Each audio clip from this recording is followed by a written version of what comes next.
श्रीमद् भागवत गीता अध्याय 9 राजविद्या का रहस्य। 34 श्लोक से सज्जित इस अध्याय में भगवान श्री कृष्ण ने ज्ञान विज्ञान प्राणियों और सृष्टि के विषय में व्यापक रूप से बताया है।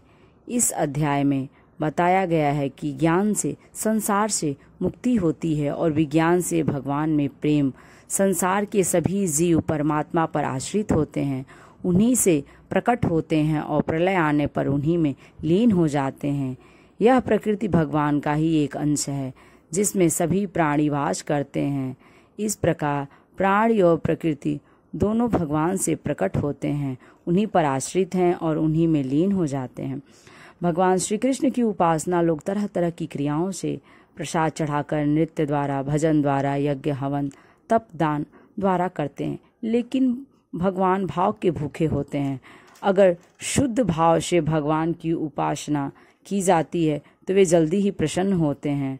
भगवान कृष्ण ने कहा, अर्जुन, तुम मेरे प्रेमी भक्त हो, अतः जो गोपनीय राजविद्या रूपी ज्ञान है वही तुम्हें समझाता हूँ। उसे जानकर तुम पुनर्जन्म के चक्र से सदा के लिए छूट जाओगे।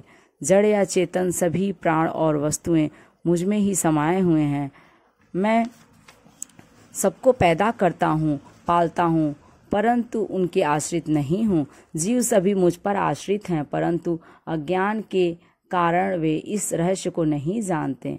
मैंने पहले भी बताया था कि 100 वर्षों की आयु पूरी करके ब्रह्मा भी जीवों तथा प्रकृति सहित मुझ में ही लीन हो जाते हैं।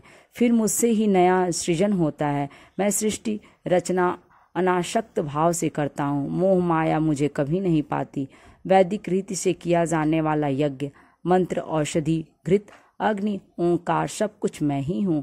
मैं ही माता पिता, पितामह, ईश्वर, कर्म फलदाता, सबका आश्रय, सर्वहितकारी, प्रलयकर्ता, सृष्टिकर्ता एवं अनश्वर बीज स्वरूप हूँ।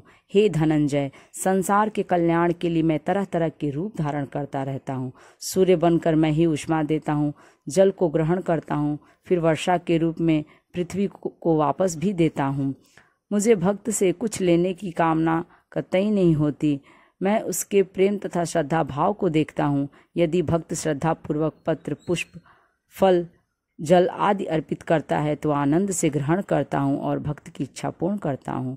हे पार्थ, मेरी शरण में आए हुए हर प्राणी को परम गति मिलती है, चाहे वह किसी भी वर्ग या किसी भी जाति का हो, पुरुष हो या स्त्री, यहाँ तक कि वह मनुष्य हो या जीव जंतु हो।